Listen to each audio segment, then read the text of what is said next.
kuva mu gatondo isaha 4 turakoranira inama yarimo abajejwe gutunganya amadosiye kuva mu ntango, amadosiye y'abakozi ba leta,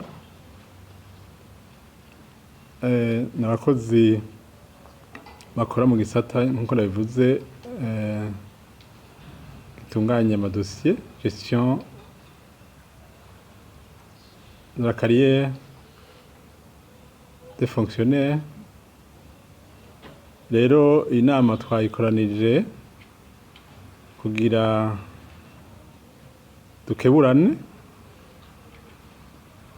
inyuma y'akaruhuko twahoramwo, twaragendeye intara zitari nke,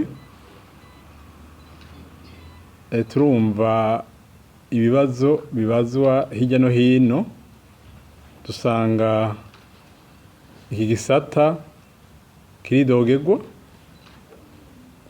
kandi dusanga turiko turavyihweza nivyo by'ukuri, kandi ni gisata gifise uruhara runiniya mu gutunganya idosiye y'umukozi wese wa leta. Byasabwa rero ko dukeburana kugira ibitagenda neza bikosorwe vuba bwango, na ntaryo umukozi wa leta atunganirizwe adatamye. Twasanze rero mu nama ibituma dosiye ziteba ari byinshi, ariko byose bifise inyishu. Ico twumvikanye ni yuko atamu fonctionnaire yosubira guteba kuronswa inyishu y'ico aba yabajije, kuko abakozi barahari. Aho twasanze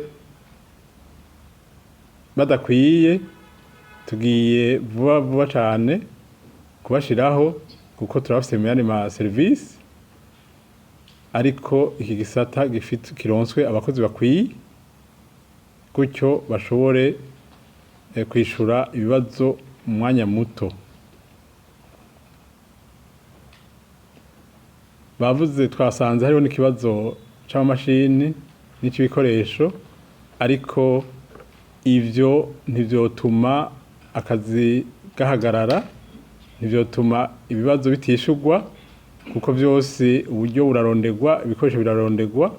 Ibitahari tugiye kubisubiriza vuba cane kugira by'ukuri iki gisata gikore ibyo dateza gukora. Ico dusezeranye ni uko umukozi guherejo azofatwa canke azomenyekana atishuye ikibazo yabajijwe, canke yafashe nabi uwaje kumubaza ico kibazo, azobihanirwa. Ni gisata cakira abantu baba bafise ibibazo. Iyo umuntu afise ikibazo ukamutera ibindi bibazo, ubumwishe. Dusaba rero kandi twategetse yuko iki gisata cakira abantu nk'abantu nyene. Ico badashoboye gutora inyishu bakibwire ababakurira kugira gitora inyishu, ariko ico ashoboye gukora gikore mu mwanya watekanijwe. Turamaze igihe twarashizeho ingingo ko dosiye yose yinjiye ironka inyishu mu misi 5 itarenze. Ntivyari vyarubahirijwe, ariko tuvuye nka dusezeranye yuko inyuma y'iyo misi 5 umuntu yaronse dosiye akora atayitangiye inyishu azobibazwa, kuko ibisabwa vyose kugira umukozi akore neza twabitekanije. Dutegerezwa gukora kugira uwutwituye atunganirizwe. Iminsi 5 iheze uwo muntu atatanga inyishu nabivuze azobihanirwa kandi cane.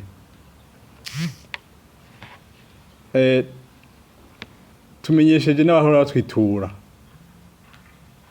yuko tugiye gukomeza uburyo bw'uko hatokwirwa ku Bujumbura, ariko bagaca mu bisata by'akazi by'abakozi n'akazi biri mu ntara zose z'igihugu. Abo nabo bararonse amategeko akwiye ko bateza kwakira abantu nk'aba, ndetse ku munsi wa gatatu hazoba inama imuramvya, tuzosaba tubibarire kugira uku dushaka kubatunganiriza bashitse ngaho i Bujumbura bongere batunganirizwe bakiri urugo ntibigoramanuka, kuko iyo umukozi amanutse abataye akazi kandi igihugu kazomuhemba.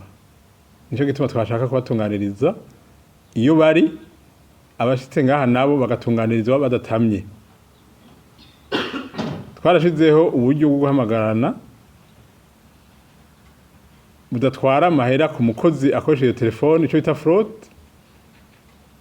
Tugiye gukomeza kugira dossier umuntu ntaguma yerera mu mabiro, ariko ashitse yakigwe umwakiriye aca amenya uwo bazi vya dossier yiwe, ku buryo ahanini uwuzoba wituye bwa mbere ari wazoguha inyishu ya nyuma.